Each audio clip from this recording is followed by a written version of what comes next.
There's enough food, there's enough money, there's enough kitchens, and there's enough people who want it. Like, it's all there. What if every single restaurant, or 1 in every 10 restaurants in America, was making food and utilizing their excess? We could finish this whole food insecurity business.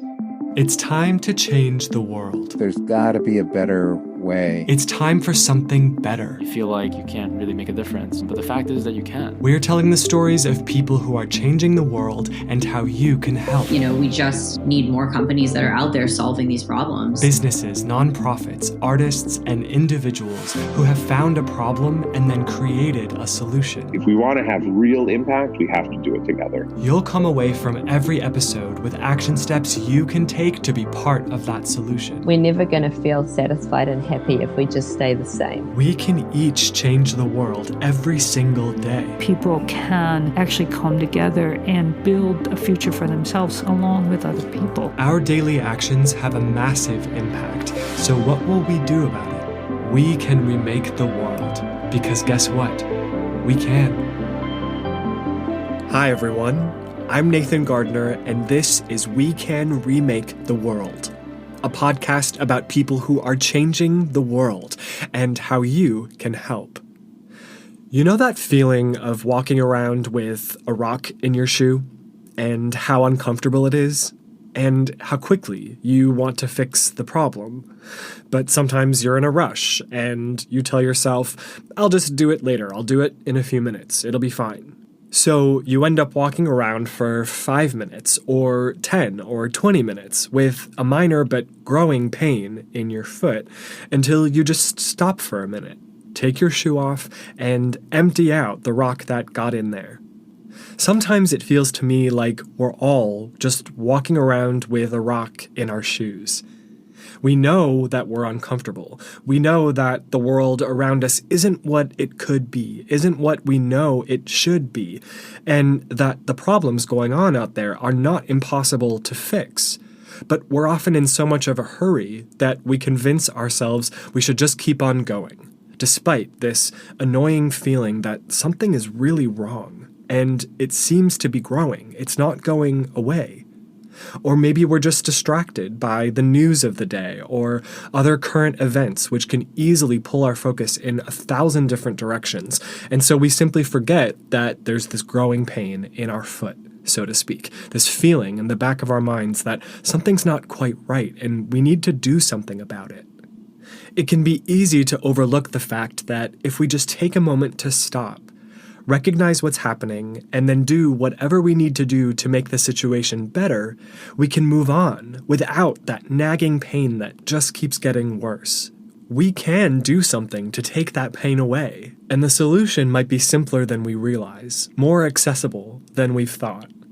I think our guest today is a fantastic example of someone who's not willing to ignore the rock that's stuck in our shoe, and who also wants the rest of us to realize, to help us understand, that it's going to be a lot easier to slow down and shift course than it will be to continue on the way we are, pretending like nothing's wrong.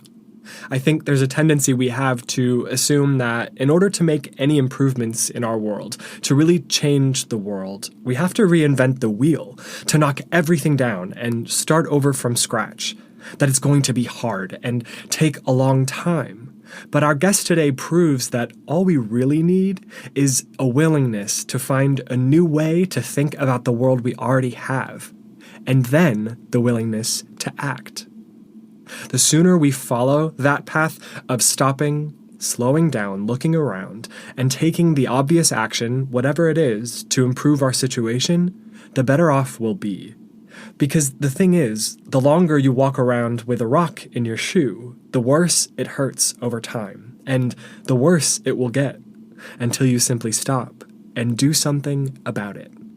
Stick around as we explore the solution that our guest today is building to solve food insecurity around the United States and eventually around the world, creating some much-deserved relief for millions of people around the world and one less rock in our shoe.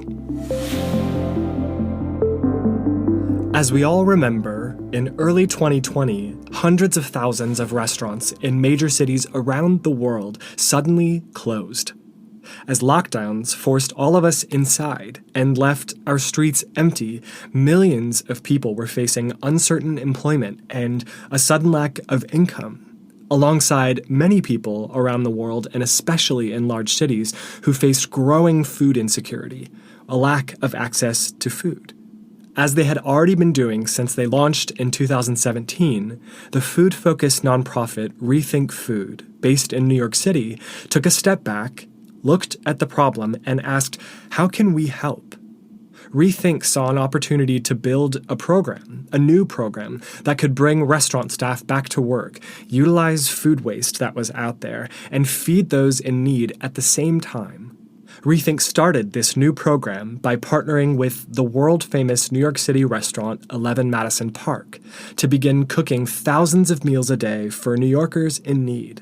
And Rethink also eventually partnered with dozens of small restaurants around New York City to do the same, supporting them financially to keep them afloat while they cooked meals for those who were food insecure during a hugely challenging time for everyone, supporting the community in the restaurant and supporting the wider community outside the restaurant as well.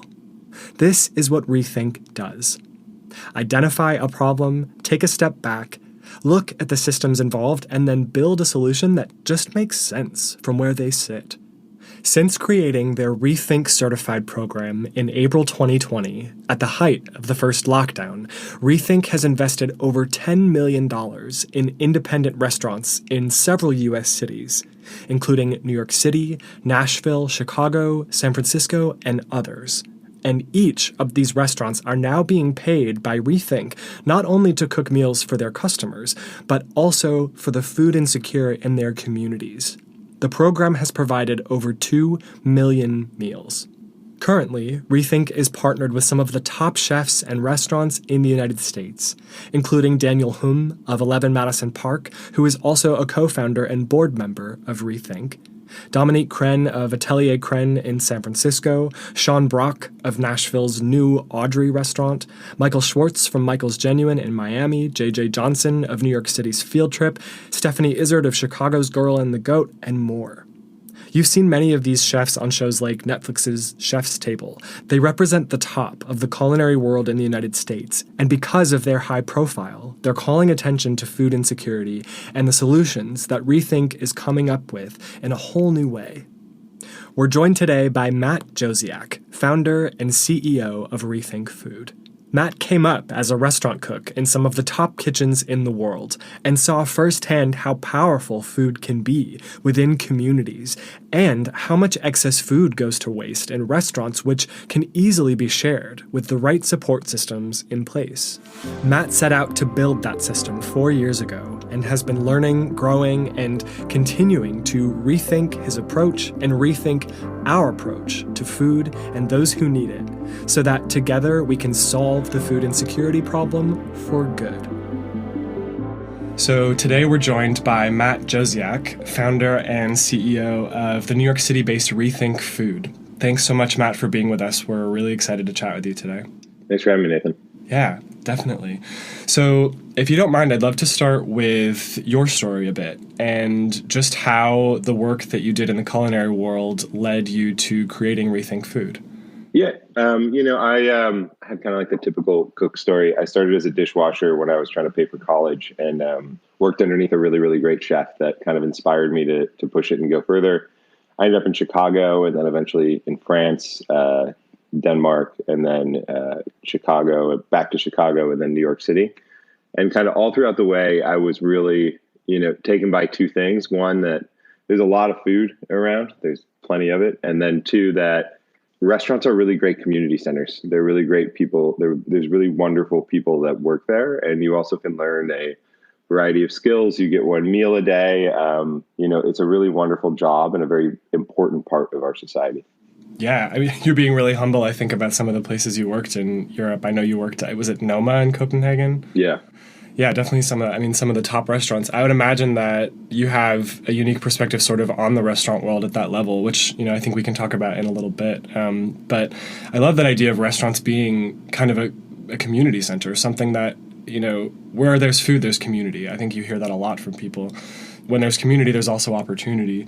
What opportunity did you start to see working in these restaurants where you were seeing food waste, but also the opportunity for people to connect and, do something about the food waste? Like, how did that coalesce in your mind? And do you remember that sort of light bulb moment where you wanted to really, take action and build something? Yeah, no, it's funny. I did have I did have a eureka moment, but it wasn't there. But I truly did. I remember it really clearly because I ran over to my buddy's house and I was like, I gotta tell you about this thing. Eureka! Yeah, I was like, I gotta tell you, I'm gonna do it. And then I remember I drew it on a piece of paper, and then he actually came and visited Rethink I don't know, a year and a half ago or something. He was pre-COVID, and he was like, this is exactly what you said. It was exactly what I'd drawn on the paper, just operationalized. But no, when I was at restaurants, I think that there was kind of the beginning, the inklings of the social gastronomy movement, it's kind of conscientious dining or chefs getting into social service and doing more things. Chefs have always been doing this, but it started to kind of get pushed further and further as the years went on in my career. And my friend Harold, he was really a part of this chefs collective that did this thing. And I guess what really, really pushed me is I wanted to do something that was super practical, that made a lot of sense. And that's still very alive at Rethink. If I said I was part of a chefs collective for social justice, you'd be like, what? So, and that's okay. That's and they do have their goals and their mission, but Rethink has always been very, very, very, very practical. And I think that's what resonated with me. So I was always what's the job that nobody actually wants to do, but it's needed the most? And what was needed the most is nobody wanted to drive a van around in the middle of the night and pick up all the excess food and then bring it back into a kitchen in Brooklyn and try to make stuff out of it for people. But that's what by far was the most needed thing. So that's why we do what we do. Yeah, I mean, I think that makes so much sense because restaurants, regardless of something like COVID or not, often have a tough time, especially in big cities. I mean, restaurants for something like this, I think making it easy for them and repeatable and kind of building structure around it is probably key because there's so much complexity already. There's a lot of ups and downs in that business. I worked in the restaurant industry through college. I know that they really, they've got to be focused on staying afloat a lot of the time or continuing to grow. So that makes a lot of sense. You've started to allude to it, but what exactly does Rethink do? How does Rethink work with restaurants? And what was that idea on the piece of paper as it got started, and sort of how has it grown into what you all do now? Yeah, the piece of paper idea was it was like a circle, and it was Rethink was going to collect food, sell some of it to pay for the collecting and making food and giving it to community centers. So we always, forever, and always have been trying to build a perpetual motion machine that basically just uses food or the value or the excess value in the system to pay for pushing the value to who needs it. So that's when we talk about a sustainable and equitable food system. That's kind of what we're talking about. But yeah, so that was the original idea. And so what we're trying to do, what we're doing right now is Rethink utilizes excess to feed those in need. And so what that means is that's excess capacity, that's excess labor, that's excess money, that's excess food, that's excess transportation. So using Uber drivers that are on the road already, but have downtime to do our meals through this nonprofit Transformation, or kitchen capacity that's already there, already built, already ready to go. That's nobody's making food from 10 at 10 in the morning at a restaurant that only does dinner. Using labor that's already there, skilled labor already ready to go, and then excess money. So people who go to high end. I know it's a crazy thing to say, but people who are able to experience luxury brands and go to these things, they're able to pay $3 or $5 more a meal or a reservation or something like that to contribute to a small business in a neighborhood that we serve to make meals for a local community center. So we're still trying to build this perpetual motion machine where we say all the time at Rethink, there's enough food, there's enough money, there's enough kitchens, and there's enough people who want it. So it's all there. We just have to move the boxes around to figure out how to do it. Yeah, I think I hear that often, I think, when it comes to food insecurity and also so many problems, I think, in, with sustainability in general of any kind, where it's really just rethinking what we have can actually solve the problem. We just have to look at where the resources are and distribute them better, or build funnels from something that is wasting to somewhere where that waste can then be utilized. Or like you're saying, I love the idea of adding a small sort of charge to a check at a restaurant where people can certainly afford a little extra to just support programs like this, to then support the restaurant's ability to do this work. I love that. I'd love to hear you dig into this idea of an equitable food system. Like, what does that mean to you, and where have you seen evidence of an inequity in the food system? Oof, yikes. I know it's a big question, but like, I'd really love to hear, like, just because you're so close to it. And I think a lot of people, they know, of course, we've all heard of folks who don't have access to food, or folks who are in a situation of homelessness. But, you know, I think people who are close to it always have really incredible things to say about actually how much we can do and how there is such a clear bridge to improving this situation. So, yeah, totally. It's not that complicated. It is complicated. It's not complicated, but it's complicated how we got here, but we don't think that it's, complicated to be helpful. So we see it all the time. And if we look at the way that we track where we distribute meals and who we work with and who we partner with, we work with some data from the city of New York that they provide, and a couple of other sources, including Feeding America.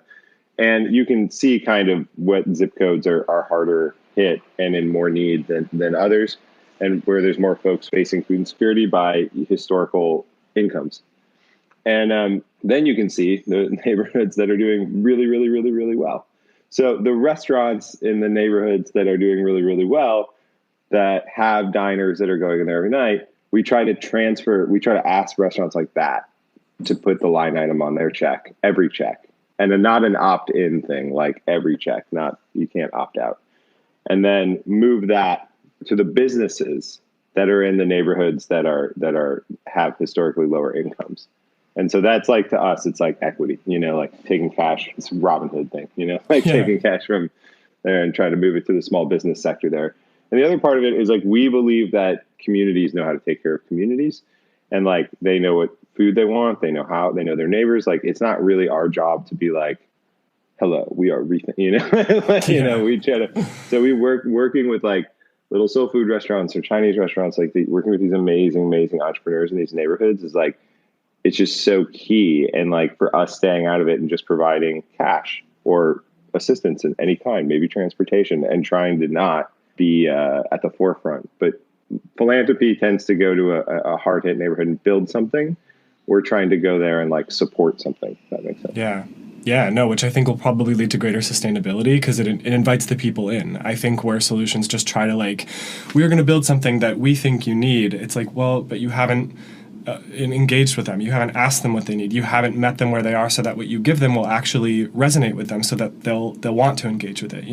Totally. I think that makes a ton of sense. Have you seen where some of these restaurants have added these line items on the bill, them sort of sharing that with diners? I mean, of course, if a diner sees it on the check, they might be like, what is this? But did some of these restaurants say, if you eat with us, you're supporting this awesome organization which does this work to support communities in our city?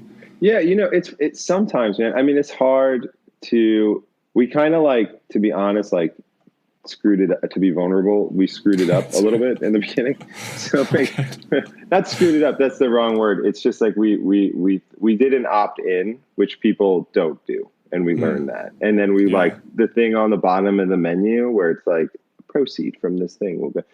It's like, people don't care, like people see it, and you've seen it on menus too. And you're like, okay, cool. Like whatever, like it's just cool that they're doing it. And I really appreciate it. But it's like, it's not like, man, I'm going to like stop my meal and read more about this organization. So what we're doing right now is we're doing staff trainings with people, and we're trying to get people to like really like, like, how do you make an equitable food system? Well, this restaurant's in an affluent neighborhood, and so this money will go to a small business in a not so affluent neighborhood, and they'll make meals for their local community center. And this dinner made 1 meal or 5 meals or whatever. You know what I mean? We're trying to do these staff trainings and keep it really simple. So will you dig into that a little bit more too? What does it mean when these restaurants have that line item on the check? Like what does that support? How does that translate? And what does that contribute to? And how is Rethink sort of shepherding that to those funds to these programs who are then cooking these meals and getting them out into the community? Well, it starts with the community center. So we talk to the community center and we ask them, are there restaurants that you like? Like, are there restaurants in the neighborhood that you like, that you really enjoy? A lot of times there are. When you try, we've screwed this up too before. So we'll call them learning moments. It's very Oprah. Yeah. Yeah, we stubbed our toe a few times along the way. It's okay. Yeah, we were trying to figure out. So the first thing we did is we figured out what is the best restaurant to do this, and then this is when we were just giving a lot of like straight cash to restaurants. We were matching a CBO in a restaurant without asking the community-based organization if they liked the restaurant. So like that was a disaster. Like they hated the food. They were so mad at us. And so we switched to we really, really, really, really quickly switched to only restaurants in the immediate proximity, and then we have discussions with the community-based organization and say, there's some restaurants or some things that you like in the neighborhood. They say yes or no, and then they give us a list, and then those restaurants have to fit our credentials for historical Department of Health ratings, refrigeration, staff size, at least normal like operational stuff, to make sure that they can do it. And then we monitor food quality and control. So like I would really, really, really, really, really, really, really like feedback. So we actually send people out to give people $20 gift cards to like sit with them and talk to them. Sorry, that's my favorite part. To talk to them about like, did you like the food? When did you eat the food? Was it enough food? Was it, what you're used to eating? Like these like really, really, really finite questions on their diet to like, just so that we can be better providers. And then we bring that information back to the community center or to the restaurant. But it's really an ecosystem that, we're supporting through kind of micro donations through a couple of places. 11 Madison Park has been especially generous. Yeah, so essentially it's taking resources like financing and food from certain places and then empowering local restaurants to then be able to donate within their communities to the community organizations that you all help to connect them with. Is that right? Yeah, so we'll give the restaurant in the community center restaurant, like, so there's 3 partners, like a fancy restaurant, like, like a Four Seasons type place donates to like KDO Soul Food, donates cash to KDO Soul Food. KDO Soul Food makes meals for Neighbors Together, which is a, community center. So like cash is more impactful to Katie, food is more impactful to Neighbors Together. Yeah, it's about access. What I love about that is that I think it's really unique in how it addresses several members of a community in a city like New York, where it's like you've got this affluent level, you've got this level where many diners can afford to eat there, but maybe not at the sort of level of affluence of like an 11 Madison Park, a 3-star Michelin restaurant, and then the community centers who are then serving those in need. Like, I don't know, I think it's kind of unique in that sense where it's more of a web. It's not like a step 1, step 2. Like there's like, it's an ecosystem that you're building, which I think in the long run will create a lot of potential. I think that's really cool. How did that come about? The sort of like the structure of it. I'm just curious, just like, was that your brainchild? Like, was that the team coming up with it? Like, was that the initial vision for it, or is that what it grew into? Well, the whole thing always and forever, like back to the thing, is building a perpetual motion machine with which is already there. So like there's already people are going to go to fine dining restaurants and buy them out all the time, and $1 or $5 is not going to matter to them at all. The food at Kiana's place is already there. It's like she's already making it, and with the economies of scale, like you can work with her to do a $5 or $4 meal, because she's already making X amount, making 100 more or 50 more is like not that challenging because she's already doing it. And then the community center is already doing it. So it's just like, if you can build the perpetual motion machine, like if the money is always coming in and it's always kind of pushing this, the Kiana, and the meals are going out to the community. And then the community center is reporting back to, essentially we're going to report back to the fine dining place and be like, look at all these amazing things you did, and encouraging them, and also, helping them with like a tax deduction, whatever we can do to help. You build this like thing that just never stops and just keeps growing and growing and growing. We're like a long way. We're like $11 million away from of our $20 million budget. We're like, we only have, I think it's like a 1.7 or 1.5 million covered of this perpetual motion machine. But if we can get to the $11 million, of it, then it'll just keep growing and growing and growing without any, without any help. And if we can use technology that we're working on and strategizing around to basically automate it, it could just never stop.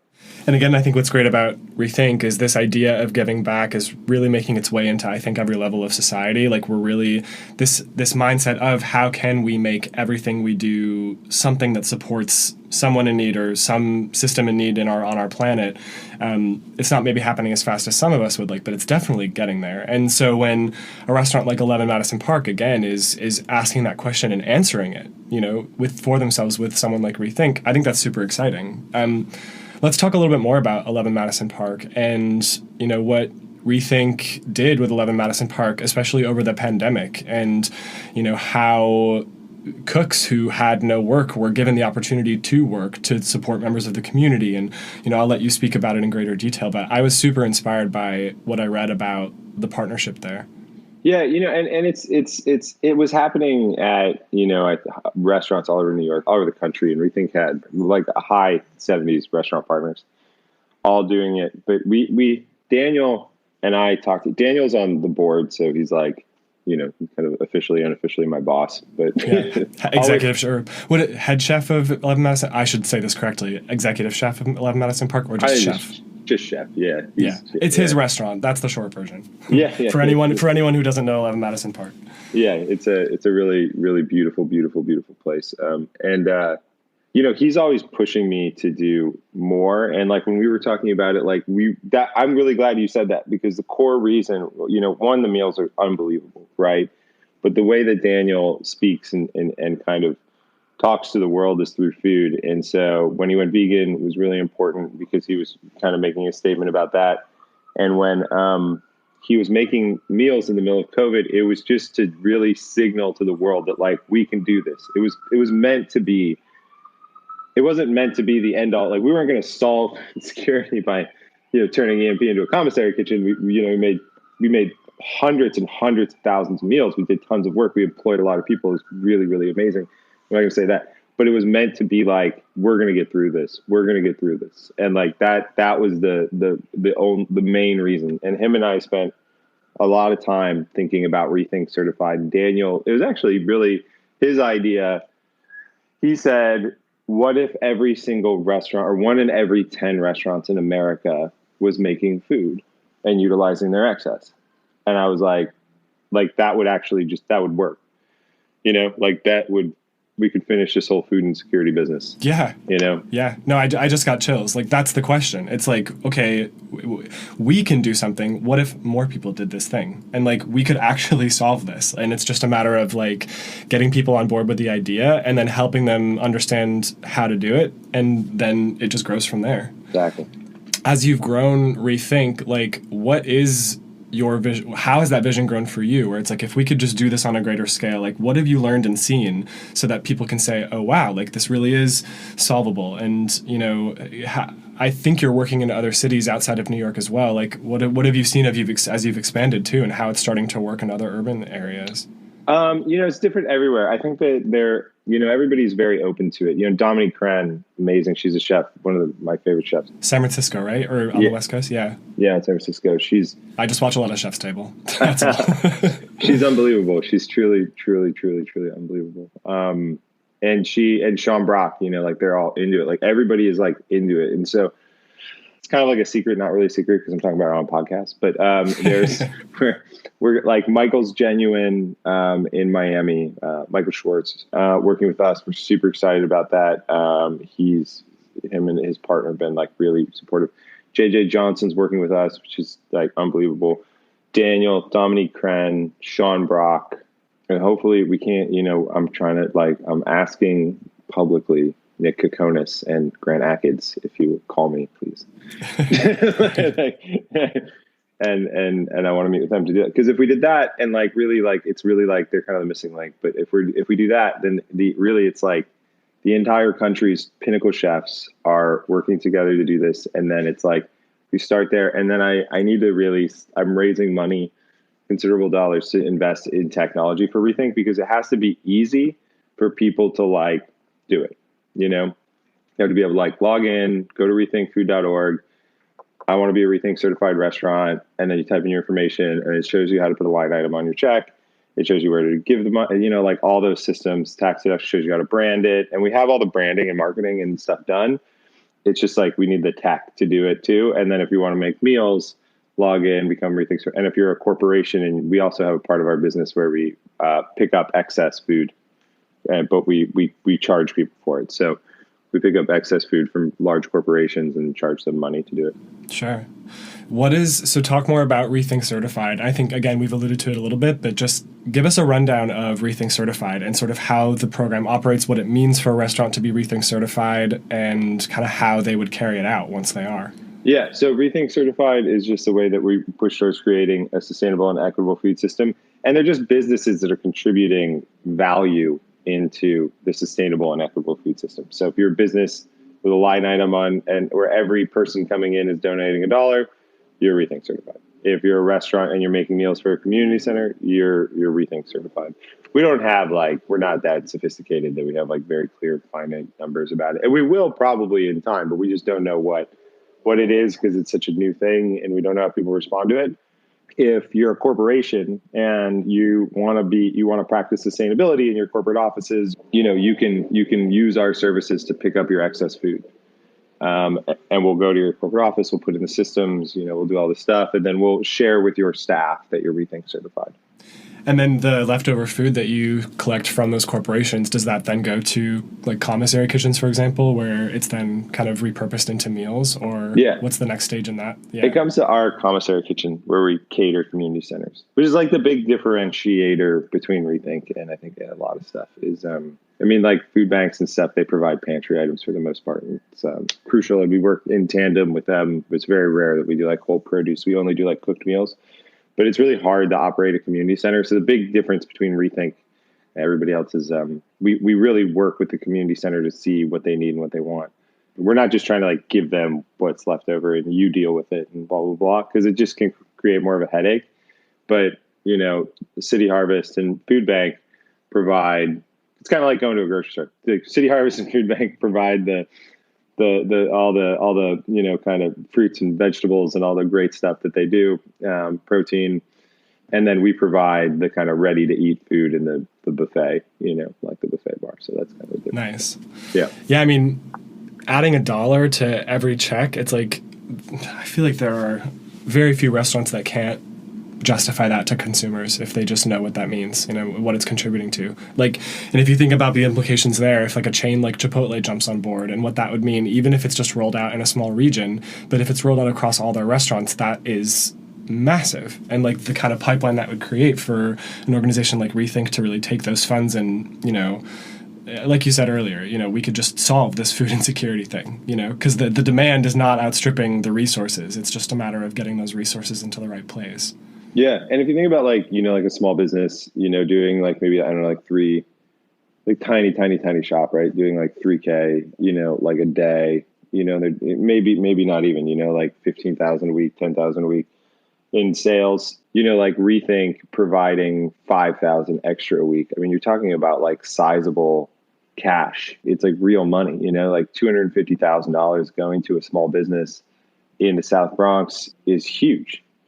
And it's amazing what we can do when we talk about, and all it is it's really not that big of a difference to any consumer anywhere. It's really you go back, that $1 makes massive social change and you don't have to do anything about it and you don't have to think about it. And it's just it's really crazy how, and back to restaurants being community centers, they really are, they really are places where you can go and even 11 Madison Park, when you go as a consumer, you are going there and you are actually part of a community.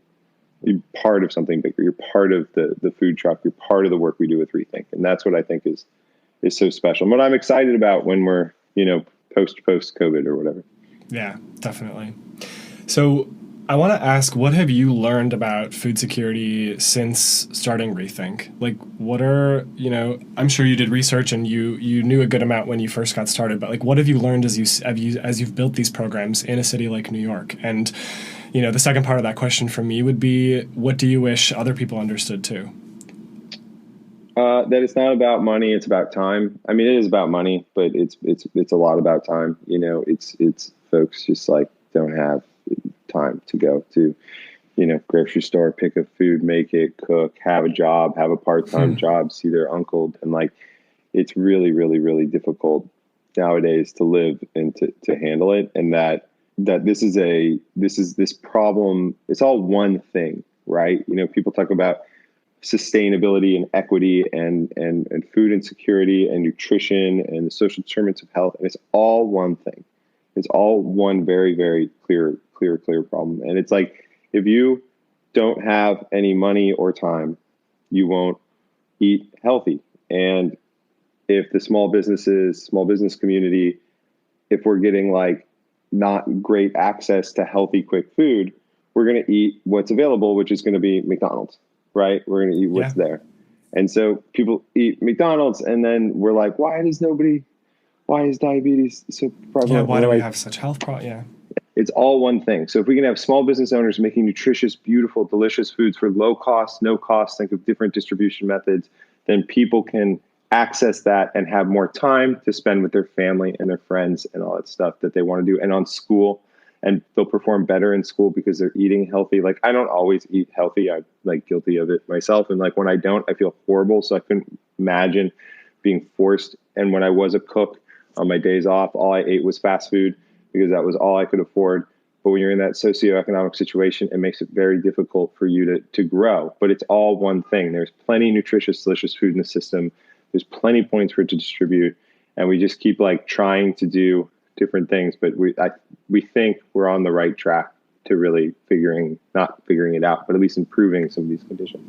Yeah, no, I mean, I love that. I really resonate with that. Like, I grew up in a single parent household, and we ate a lot of fast food, and it is exactly what you said. It was time. It was time, energy. It wasn't even about the money so much. It was just that the effort and the energy it took to like prepare fresh ingredients and go through that whole process is hard for more and more people these days. But certainly someone who's, in like a single parent situation or many other situations that kind of fit that bill. And I mean, if families had access to meals prepared with love by local community organizations, who then that also feeds into the community because the people who are employed at these restaurants are, getting extra work. There's more stability in their economies, which then ripples out. And yeah, I think you're really onto something. And I think it'll be really exciting to see where Rethink goes as it grows within cities, but also from there too. Like when this is like reaching like smaller and smaller cities and sort of metro areas and like suburban communities, like I think there's like so much potential. Will you talk about a little bit about that just from where you sit? Like, what are of course it's easy to get big fast and to want to look 10 years into the future, but like from where you are now with Rethink, where do you see it heading maybe a little bit in the short term, and then kind of what are some of the long-term visions for it?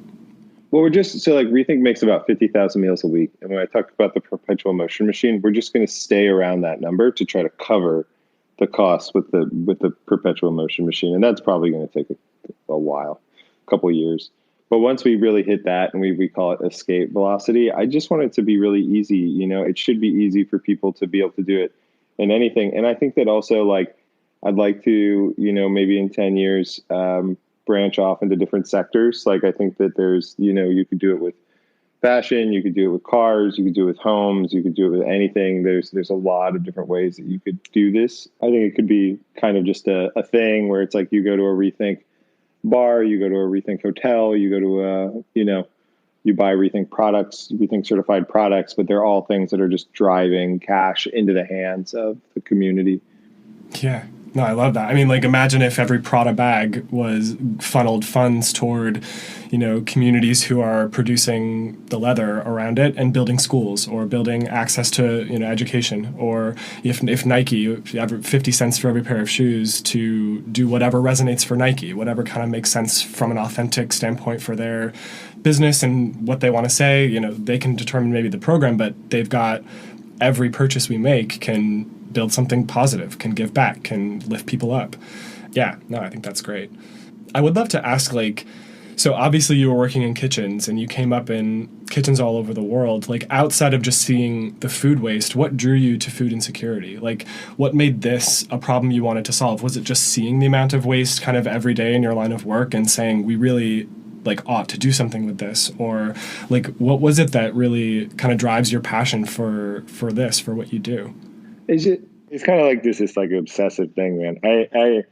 So I was, like I said, I was teaching kids how to cook, and I remember like a lot of the kids saying like, I don't know where to get any of this stuff. And I was like, oh, I bought it here and here and here. But because when I would teach the kids how to, I would buy stuff from bodegas in the proximity just so that they, there was access. But I was sitting and I was having coffee, a drink with a really, really good friend of mine. And she said, I was like, well, it's kind of like crazy that, like I was going to start something where I taught kids how to cook and I did this other thing. And I was telling her like, well, I would just like take the food from these places and make stuff and then give it to them. And she's like, just do that. Just figure that out. Just a simple thing. That's going to be more than enough work. And I'm like, that'll be easy. I was like, that'll be totally easy. It's not that hard.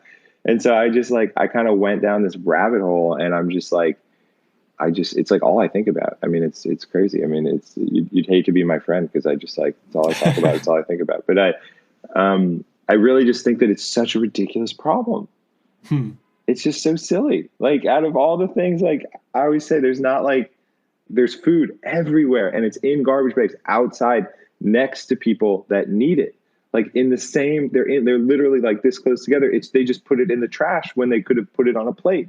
And like, it could be, we're all so close to it, but there's not like, when you talk about all these other issues that are in society, there's not like, there's not like a magic thing you can do that like will just lift all the plastic out of the ocean. But like, we are so close to this this problem is just so stupid, man, that I can't, like, I feel like an idiot for not being able to solve it, So I guess that's one of those things. And I know that as I've learned, I've been very naive and very ignorant and in my initial kind of view of it. And it's a much more complicated and intricate problem than I ever assumed.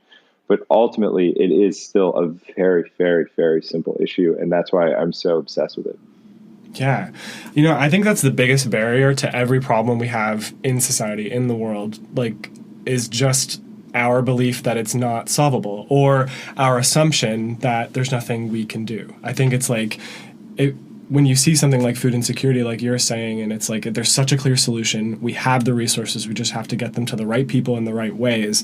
If you start to think like that around every problem that we can think of, it's like, man, none of this is inevitable, none of this is like determined, like we can absolutely turn this stuff around. And that's one of the things I love about talking about food insecurity specifically, because I think people get it a little more quickly, but I can't wait to see that kind of thinking find its way into everything we're all so worried about, from climate change to protecting wildlife to food insecurity to conservation of any kind. It's like there's some really simple steps, and a lot of the solutions are already out there. Like, look at Rethink. If people all over the world started to apply that model, we could change things really quickly. It's just that we have to pay more attention to the solutions that people are building and just continue to kind of reinvent what we have. I agree. That reminds me of something I came across. I think, I don't remember if it was on the Rethink website or somewhere else, just as I was getting ready to chat with you today, but you said something that I thought was really compelling about, it's not about innovation as much as inventiveness. Like, it's not about like building something out of nothing, something totally new. It's about taking what we have and just rethinking it and redesigning it to behave differently, to behave better. And I would just love to hear your version of that idea, because you're the one who said it, but something about that really stuck with me. Yeah, no, I appreciate you asking. We have Rethink in our office and in our commissary. We live by our core values, really, really close to them, and we talk about being inventive all the time. And it's kind of like, if you think about like somebody's being innovative, they're like they're at like they just got their MBA and they're like yeah. Doing something it's like on inevitable, something with technology, or like they're like some PowerPoint, and they're like wearing some sleek suit. But you think of an inventor, you think of like kind of like a desk, like with a bunch of like pieces around it, and like they're kind of like trying to make something, and like actually something very physical something very tangible, something very practical, something very needed. And like, that's really what we see ourselves as. Like, there's so much, like the food system is like, it's there. It's like, it's here, it's happening. So if we try to think of like one app that, like, there's no app in the world that's going to fix it at all. There's apps that are going to help. There's technology that's going to help. And so when we talk at Rethink, like when we talk about an idea at Rethink, we talk a lot about who else could help us. You know, who else could we work with? Who else is doing this already? Who could we learn from? Who could we borrow from? And so we really do our best to, the same way that we work with the community centers. When we go to community centers, we go to them, hey, do you have any cool relationships with restaurants in the neighborhood?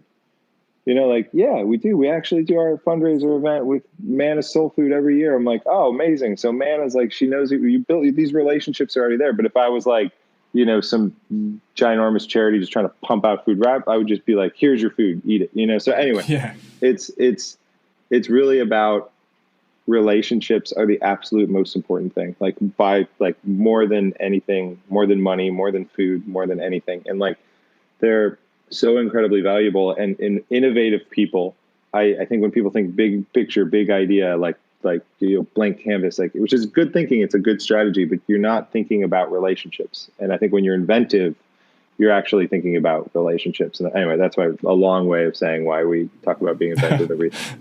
No, it's great. I love the image that I had in my mind as you were talking of like a tinkerer, just like be a Thomas Edison with every problem. Like, it's just like, try something and try something else and put the pieces together, and then like you'll come up with something that is better than what you had before. I don't know. I just like the idea of like tinkering with society, like just like take it apart, put it back together, and see how you can make it better. I love It's a process, man. Like, it's all a process. Yeah. Like, it's like little by little. The thing that I see too is like, I just wish there was a little more of a sense of urgency. Like, Rethink gets criticized and applauded for moving too fast.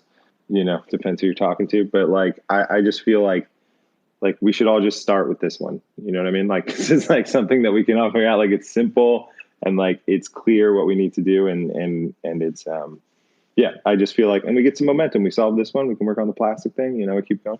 Yeah, no, I think that's good. Like, rather than trying to bite off the entire world, like, start with something that actually we can fix, prove ourselves that we can do something about these problems we face, and then like that'll bolster our confidence, and then we can go rethink other things, and it's kind of, you know, step by step, you know. And that's actually, it's a perfect segue, because before we wrap up, I just want to talk about, from where you sit, what can people do to support Rethink, yes, but also be part of the solution when it comes to food insecurity? Like, how can people take this on and just say, I can be part of this and take part in it? And then also, how can they support, you know, you and the organization?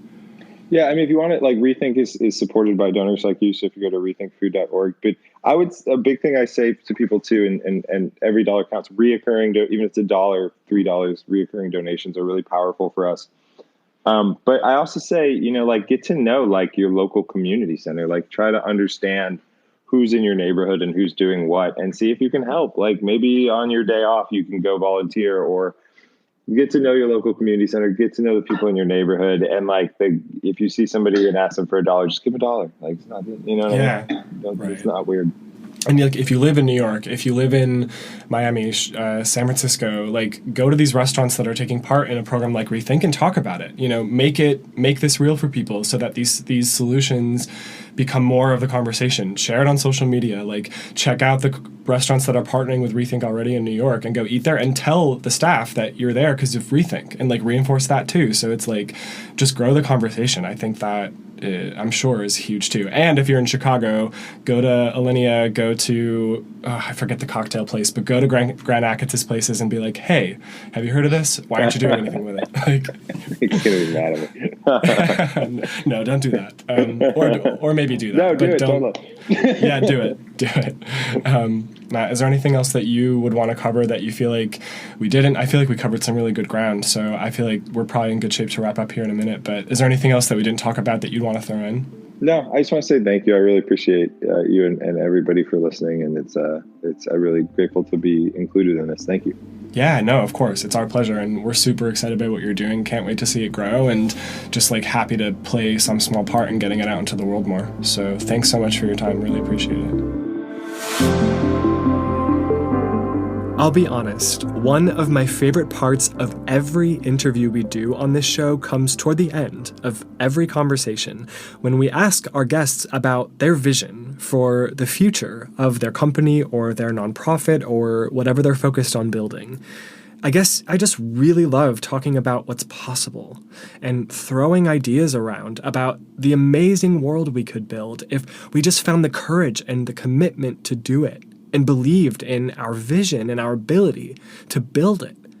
Hearing Matt talk about the possibility of a Rethink certified program that goes beyond food, which is where it's starting, into other industries sparks so many ideas for me. From Rethink certified clothing and apparel items, sports items maybe, to Rethink certified travel options like Rethink certified hotels or Rethink certified trains or airlines or Rethink certified paper products. In every case, the certification can mean something a little different based on criteria that make sense for the industry that we're talking about, but that also always aligns with sustainability and environmental conservation, human rights, equality, and equitability. How amazing would it be to see global restaurant chains with a Rethink certified label on some or all of their products? Like, what would it mean for Starbucks to achieve that certification? Does it mean that Starbucks is donating a certain amount of food and money to food insecurity programs around the world on a regular basis? Or does it mean that Starbucks is demonstrating ecological conservation and fair trade practices with farmers for their coffee and tea as part of how they produce their products? If we can just continue to explore ways to build better communication between consumers and companies, or consumers and citizens, or our systems, and if we can build more of these certification and accountability programs which create transparency in every part of our world, we'll continue to find solutions like Rethink Certified as an example, so that every element of our society can give back and contribute positively to the whole, rather than continuing to take resources from the earth, take time and energy from people, exploiting people and planet to build profit and unlimited growth, rather than building sustainability and equitability across the board. But, like Matt says, let's not get too far ahead of ourselves. Let's start with what we can do today and focus on the problems that are solvable right now. And food insecurity is as good of a place to start as any. Here's what you can do today. Get to know your local community centers. Like Matt said, it's a great suggestion. Who's in your neighborhood? What are they doing, and how can you help? Are there homeless shelters nearby, or shelters for women who are transitioning out of abusive relationships? Are there soup kitchens, food pantries, or children's resource centers that you can support? I'd be really surprised if every one of us don't have access locally to some kind of organization that we can support directly in some way that makes sense for us. Choose to build a relationship with service organizations in your area and come up with some kind of contribution that you can make and sustain. And that brings us right to our challenge for today's episode. Our challenge for you is to make a commitment to getting involved in some way with food insecurity. As we've explored, Matt sees food insecurity as one of the easiest challenges we have as a global community to solve, but it's going to take a variety of solutions from many people to really move the needle. We need large scale, we need small scale. Find a way to support food programs in your community. Volunteer at a soup kitchen or community pantry, or build a regular donation into your monthly routine if you can afford it, so that you're funneling resources you have to those who need them. And maybe that means that you buy a few extra groceries once a week and drop them off at a local community center or food pantry. Whatever makes sense for you. Visit your local center and ask them what they need, and then find a way to provide some piece of that. Share what you're doing to carry out our challenge on social media with your friends, with your family and coworkers. Talk about what you're doing and what you're learning, what you're experiencing by getting involved. It's powerful to hear about other people's experiences, way more than reading a newspaper article or seeing something in media, I think. If you'd like to support the Rethink mission, go to rethinkfood.org and learn more. Learn more about what they're building, what they're focused on now, and what their plans are for the future. Consider making a donation, a one-time donation or a recurring donation, to ensure their long-term success.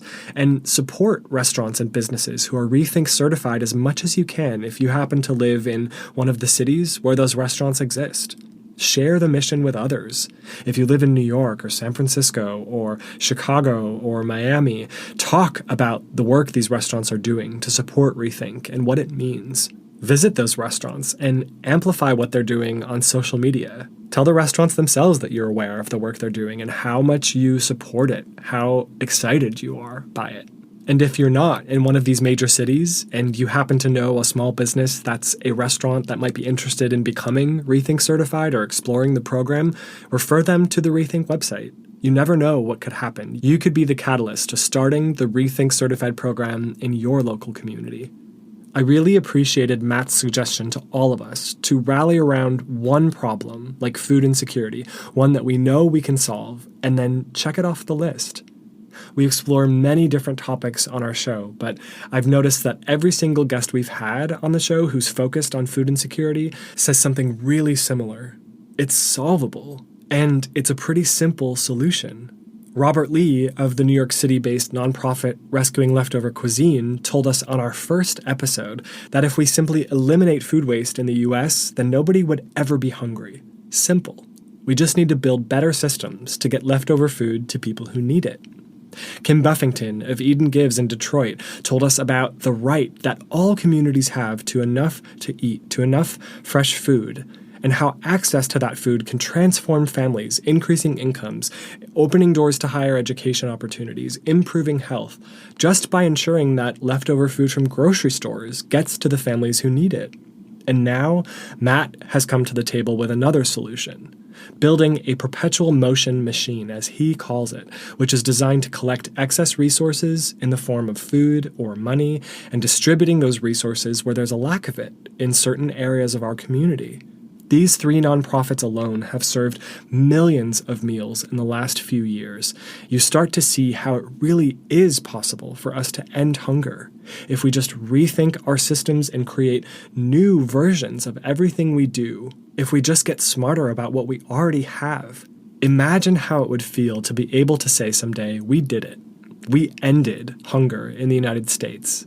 And then to take what we learned and apply it in other countries. And then one day to be able to say, we ended hunger in Europe, in Australia, in Asia. And then we ended hunger globally. We're already on the way. Organizations like Rethink are showing us the way. We just have to help them grow. And once we've reached that point of knowing that we've checked a major and persistent problem off our list, we've taken one of those rocks out of our shoe, imagine how excited we would be to take on the next challenge. We will have already proven to ourselves that we have the creativity and resourcefulness and inventiveness to transform one part of our society. So what's stopping us from doing it again and again?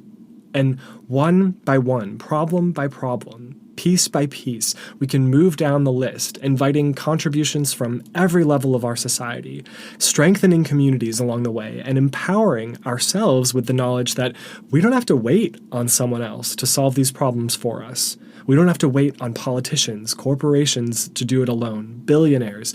We can do it ourselves through our ingenuity and collaboration and through building these core relationships. That's a moment I want to see us reach. That moment of, we did it. We solved it. Whatever problem we're talking about.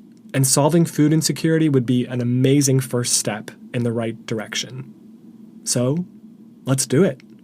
Thanks so much for being here with us today. If you enjoyed this episode, please share so we can spread the inspiring work that Rethink is doing in cities throughout the United States and hopefully throughout the world before much longer. Find us on social media for more inspiring stories and tune in 2 weeks for our next episode. Until then.